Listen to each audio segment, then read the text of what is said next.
Alamin ang pinakabagong mga kaganapan sa Far East Broadcasting Company Philippines sa pagpapahayag ng mabuting balita ni Hesukristo sa pamamagitan ng radyo, internet at iba pang makabuluhang gawa.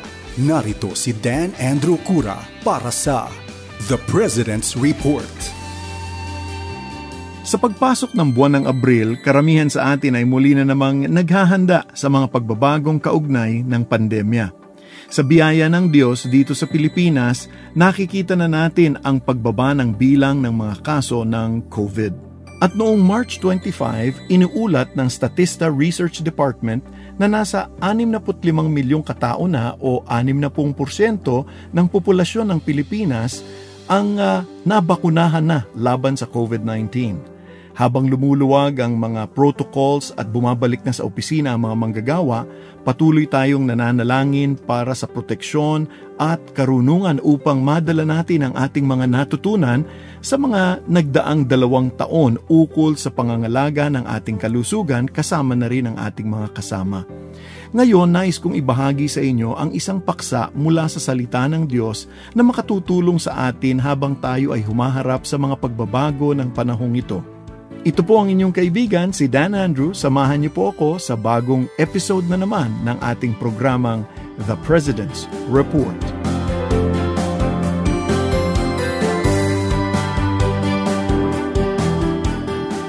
Bagamat inaasahan na natin ang pagtatapos ng pandemya, marami sa atin ang maaaring nabigla at nagdududa kung makababalik tayo sa estado bago ang pandemya. Kaya't alalahanin natin ang sinabi ng Panginoon sa Jeremias Kabanatang 17, talatang 7 hanggang 8. Pero mapalad ang taong nagtitiwala at lubos na umaasa lamang sa akin.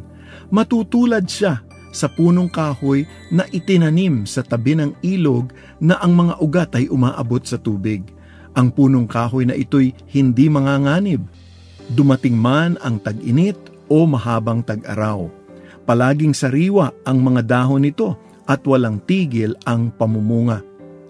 Katulad ng isang puno, bilang mga mananampalataya, tayo ay lumalago at namumunga kapag malapit tayo sa pinagmumulan ng ating buhay at walang iba yan kung hindi ang ating Panginoong Diyos. Mistulang mang hindi gumagalaw ang puno, ngunit sa totoo lang, ito'y aktibong tumutubo, naghahanap at sumusunod patungo sa pinagmumulan ng tubig at sustansyang kailangan nito. Habang ang mga ugat ng isang puno ay lumalalim sa lupa, ito ay nakakagawa ng matatag na pundasyon upang kahit na gaano pa ito kataas tumubo, hindi ito matitinag o matutumba. Ito ang ibig sabihin ng nakaugat kay Kristo. Habang nagsisikap tayong lumago sa ating relasyon kay Jesus sa pamamagitan ng pagsunod sa Kanya, nagkakaroon tayo ng mas malalim at matibay na pundasyon para sa ating pananampalataya. Ito ang nagpapanatili sa atin na nakasalig sa Kanya upang anuman ang mga pagsubok na dumating o gaano kataas ang ating tagumpay, hindi tayo mawawalan ng pananampalataya o magiging mapagmataas. Sa huling 2 taon, ang mga simbahan ay kabilang sa mga unang nagsara dahil sa pagbabawal sa mga mass gatherings. Maging ang pagdiriwang ng ating anibersaryo dito sa FEBC na inaasahan sana natin upang makita at makamusta ang ating mga tagapakinig ay kinailangang isagawa online. Ngunit sa panahong ding ito, nakasama din natin ang mga tao sa loob at labas ng FEBC na patuloy na naglilingkod sa Panginoon. Nagawa ng ilang simbahan na magpatuloy hindi lamang sa pamamagitan ng live streaming online, kung hindi pati na rin sa pamamagitan ng ating mga stasyon ng radyo. At sa panahong ito, maraming mga tagapakinig ang nakipag-ugnayan sa atin sa mga stasyon sa pamamagitan ng text at Facebook upang humingi ng spiritual na patnubay sa kanilang pananampalataya kay Hesukristo. Pakinggan po natin ang ilan sa kanila. Ako po si Alfredo, isang senior citizen at PWD. Ako po'y bulag. Gusto ko po sana malaman kung nagbibigay kayo ng counseling sa mga taong may malalim na problema. Narinig ko po kasi sa radyo kung paano kayo magbigay ng espiritual na gabay. Kayo po ang una kong narinig na mapagkakatiwalaan kong pagkumpisalan tungkol sa mabigat kong pinagdadaanan.